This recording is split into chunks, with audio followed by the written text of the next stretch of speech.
very much of an honor, yeah. A Coon Rapids woman honored for her charity work at an organization near and dear to her heart. Plus, the search for the person or persons responsible for defacing a public mural created by some local youth. But first, we're glad that it can help out individuals in our community.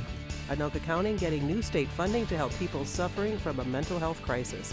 That tops CTN News this Friday, April 1st, 2016. Thank you for joining us. For the past 3 years, Anoka County has offered mobile mental health crisis services. This week, the state announced an investment that will add nearly $100,000 to the program. CTN's Joe Nelson takes a closer look at the services available and how this new money will help the community during times of need. Our team here in Anoka County in 2015 received about 3,500 phone calls, both from teachers, school personnel, people in the community, and a lot of parents. Matt Eastwood is the CEO of Canvas Health, a nonprofit that is contracted by Anoka County to offer help during times of crisis. Where they're concerned the person might hurt themselves or hurt someone else. That could be a family where they have a young person that they're dealing with and maybe shut themselves up in their bedroom. Parents are a little nervous and scared, and by contacting this service can have someone come out and be able to talk with the individual on a more professional and clinical basis. Offering assistance over the phone or in person at any time of the day, 365 days a year, can get expensive, but Eastwood says Canvas won't deny service to anyone, whether they have insurance or not. Anoka County Community Social Services and Behavioral Health Director Jerry Peterson says having Canvas can prevent unnecessary 911 calls, leading to hospital bills or police reports. This is providing another alternative, services in the home, safe, comfortable setting. They needed a service, and so that's how mobile programs were really started. With Anoka County seeing more than $96,000 added to this year's budget by the state legislature, Eastwood says Canvas will be able to add 1 full-time staffer and 3 on-call to help in times of need, offering more time for supervisors to reach out to the community. To be able to get an influx of new state dollars was extremely important to Anoka County. We can connect with more of the stakeholders in the community and make them aware of the service so that they know it's available when and if they or their clients need it. In total, the legislature added $3 million for mobile mental health funding, which is being split by all counties in the state. If you or someone you know is in crisis, you can contact Canvas Health at 763-755-3801. Stephen, Karen? Great additional resources. It's good to have that option. Thanks, Joe. Thank you, Joe. Police continue to search for the man who robbed a Coon Rapids gas station late last week. The holdup happened just before 10 p.m. on March 25th at Go For It Gas on East River Road. Authorities say the man entered the business, displayed a gun, and demanded money. After getting cash, the man left the gas station. The clerk isn't sure if he ran away on foot or got into a Ford Focus in the parking lot. The robber also took the clerk's cell phone, but it was later found near a fence on the west side of the business. Anyone with information on the robbery is asked to call Coon Rapids Police. Anoka police want to know who vandalized murals painted by young people in that city.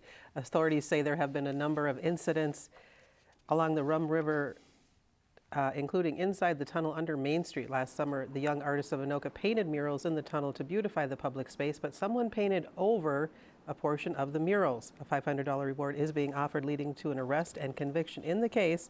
If you have any information, call Anoka Police 763-576-2832. Another mural is getting some attention this week. This one is located inside a Coon Rapids school.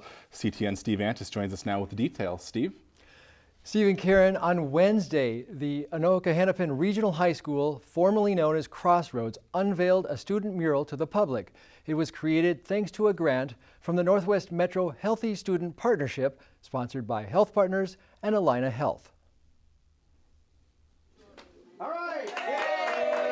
At 12 feet by 6 foot, the mural took 6 months to complete. It's way better than I ever thought it could be.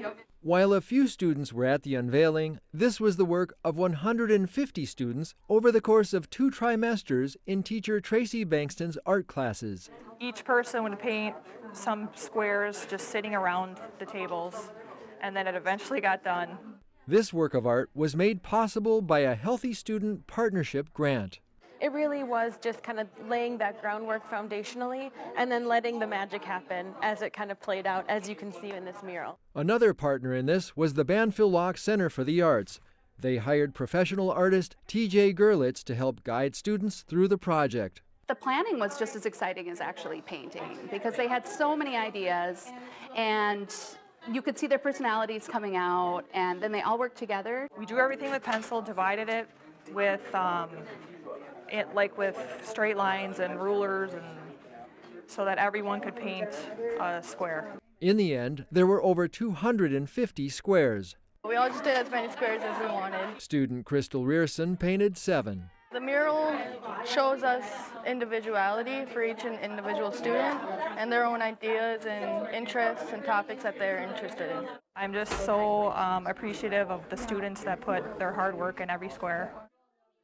The mural isn't just a work of art. It celebrates the school's name change from Crossroads to Regional High School, and it gives the students and the school culture a positive vibe. Steve and Karen. Really, some nice artwork there. Oh, it's wonderful. Great job. Thanks, Thank you. Steve. District 11 is making a big investment in technology for its Project Lead the Way curriculum. Last month, the school board voted to set aside $1.35 million for computer upgrades through 2021. There are 3 high school Project Lead the Way programs, including the Biomedical Sciences program at Coon Rapids High School.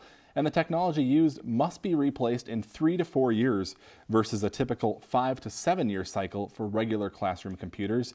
The money is coming from the district's unassigned fund balance. A Coon Rapids woman was recently recognized for her outstanding volunteer work with the Multiple Sclerosis Society. Mary Gangle has been volunteering at the front desk of the National MS Society's Upper Midwest chapter since 2011. And as CTN's Jordan Rylance reports, it's a cause that's close to her heart. Good morning, Mary. Good morning, Brent. How are you today? I'm all right. How are you doing? I'm doing well, thank you. In 1983, Mary Gangle was diagnosed with relapsing remitting multiple sclerosis. There was a period of time when I was what you call bad shape. After Mary was laid off from her job in 2011, she knew she wanted to do something, so she began volunteering at the MS Society office in Minneapolis. This became available to me, so I thought, oh, I'll try this here. And I like sitting out and talking to people and greeting them as they come and go. Mary puts in more than 400 hours of volunteer work at the MS Society each year. She volunteers at the office front desk. Garda was here and I gave them the money. Oh, wonderful. Okay. And at events like Bike MS and the MS Walk. Recently, Mary received the Office Volunteer of the Year Sylvia Award, named in honor of the National Multiple Sclerosis Society founder, Sylvia Lowry. It was a moment that validated her hard work and her pursuit to help those affected by multiple sclerosis. My family was with me, and it has a special place in my home on the desk with other special things that I've gotten through the years. So. Mary's MS affects her legs, and she has a difficult time walking. But she believes she's one of the lucky ones, thanks to medications made possible by MS research and funding. Had it not been for what they call the ABC drugs that were developed, I probably would not be walking at all, and I don't know that I would even be alive today. That, Mary says, is the driving force behind hundreds of hours of volunteer work, helping those affected by MS, and doing it with a smile. In Minneapolis, Jordan Rylance, CTN News. In addition to her volunteer work with the MS Society, Mary has also volunteered with the Zion Lutheran Church Blood Drive in Anoka for the past 5 years.